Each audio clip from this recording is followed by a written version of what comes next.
Greetings everyone, happy Wednesday to you. It's August 4th, 2010. Here's your live trading recap. My name is Joseph James, schooltrade.com. Now before we take a look at the trades we took today, kind of a challenging day today in the live trade room. We'll talk about that in a second though. Want to remind you guys though, we have a couple real key important facts in our blog. If you're on the blog right now guys, use the search box. If you want to find more about automated trade management strategies, how to use the dollar index, or maybe you're trying to find that article we posted on tape reading last night in the blog, guys, use that search box. Now, guys, if you have any problems at all, if you can't log into the trade room, if you have questions about membership, right, or you're trying to find out where that last trade call was posted, use the live support button. Below the live support button, you've got all of our social media. So you've got YouTube, Facebook, right, Twitter. Now remember guys, our YouTube page has lots of videos that you may never have seen before, so head over to the YouTube page, and while you're there guys, poke around, have some fun. Below the social media, you'll see the follow me button. Very important guys to be on the newsletter, or at least follow the blog. Right? If you can't follow the blog guys, at least be on the newsletter. That way you always get all the new updates when everything's go back out. We're posting articles, videos, trade calls on this blog, guys. And don't forget, if you guys have questions about anything, the live support team is standing by to help you guys out, or you can always post questions right on the blog, and we'll answer them as well. All right, guys, let's keep moving. Now, we had, like I said, kind of a challenging day today.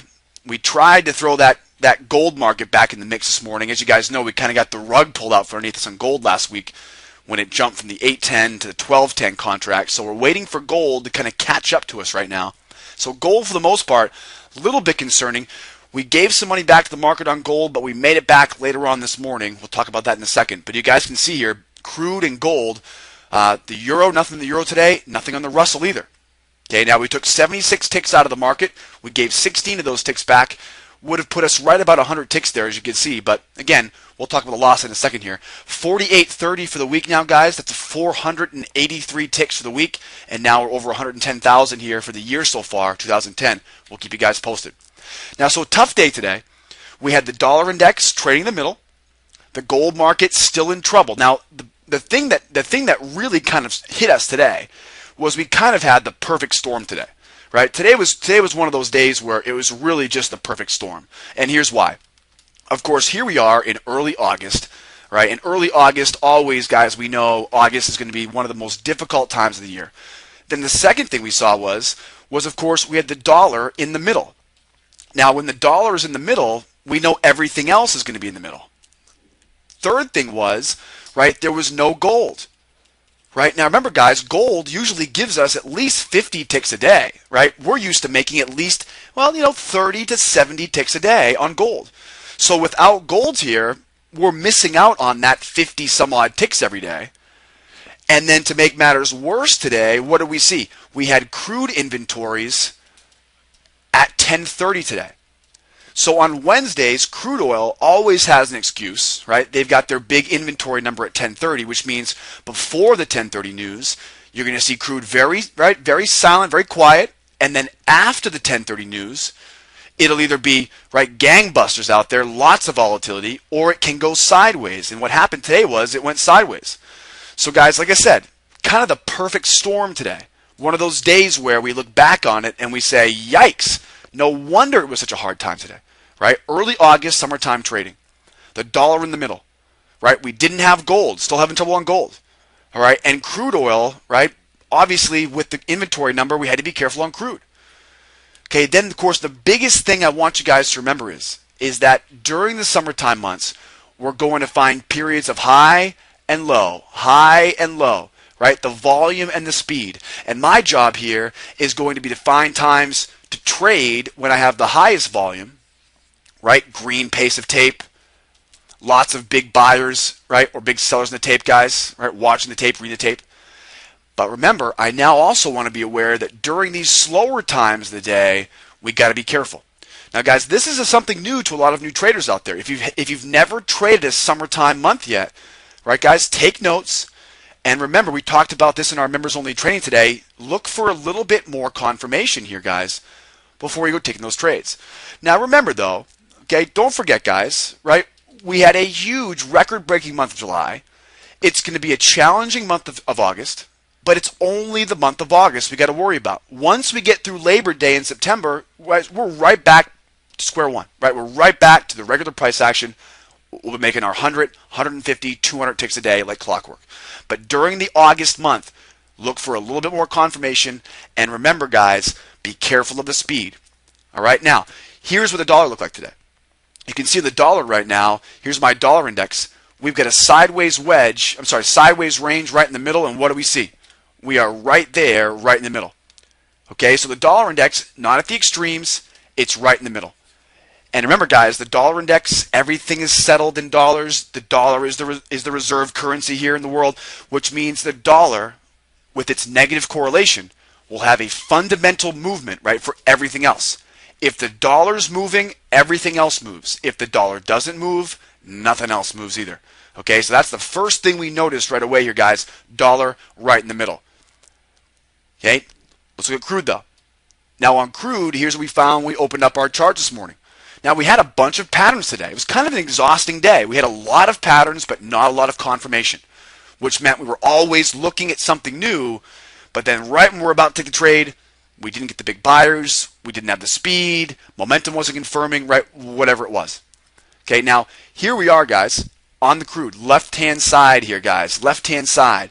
So on my left-hand side now, right, this is my 34 range chart, very slow time frame, and what do I see? I see what we call a flag pattern, right, or a pennant pattern. We've got a wedge pattern, right? It can be called a bull wedge, right, or what's most commonly called a bull flag, right? It's a bullish pattern, and it's a flag pattern. It's a bull flag. A bear flag would be the exact opposite, right? A bear flag would be seeing lower lows, right, with the same highs. Okay, but this time we've got higher lows, so this is a bull flag, a bullish flag pattern. Now, a bull flag is just a fancy term for a bullish wedge pattern. So, of course, I'm going to look to sell the highs, buy the lows, right, and then buy the lows if we break out above. All right, guys? Now, remember this number here, 82.64. Remember that number because we made almost every single penny today by selling that number, right? At the top of the range, we're going to sell the highs. If I break above 82.64, I'm going to look for buyers to enter long. In this situation, though, which you'll see later on today, we took almost every penny out of the market by selling at 82.64. So remember that number. Now come over here, guys, in the lower right-hand corner. And what do we see? Now this time, this is my 13 range chart. So I take my 34 range chart. My 34 range chart finds the most important levels, right? That's the big picture. Then now I'm going to zoom in and use a 13 range chart and look for patterns. Okay, so I get a general idea for what the overall scheme of things looks like on the 34 range. Now I zoom in now on a 13 range chart, which is going to be similar to a 3 to a 5 minute chart. And I'm now going to see a much clearer picture now. Okay, so what we see here is, right, there's your bull flag high, here's your bull flag bottom, right, your wedge bottom. Okay, so naturally what we're going to do here is we're going to sell the highs, right, looking for a two-step short. We identified 82.36 and then 82.21. So we had two patterns here. We wanted to grab the higher of the two, but I was looking closely though to see if we could possibly wait to get a two-step short a little bit higher up, right? The higher we get into that bracket, the higher we get into the wedge, the better position we're in for a short trade. All right, if you're going short, you want to be as high as possible because that way you make the most amount of money, right? Make your money when you buy there or when you sell. So on the right side here, 13 range, we can see right away a couple two steps. But again, we know if we get above the 64 there, we're looking to get long as well. So if we stay inside the wedge, we've got our plan of attack. If we break above the wedge, we've also got our plan of attack. So I'm selling below 64s and I'm buying above 64s. Now, let's get started here with our first trade of the day.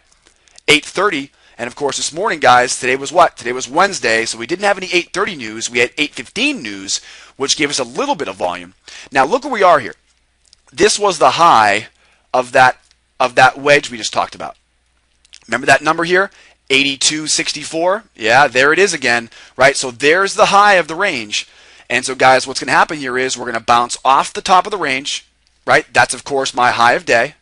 And you can see here now, there's actually two high of days here.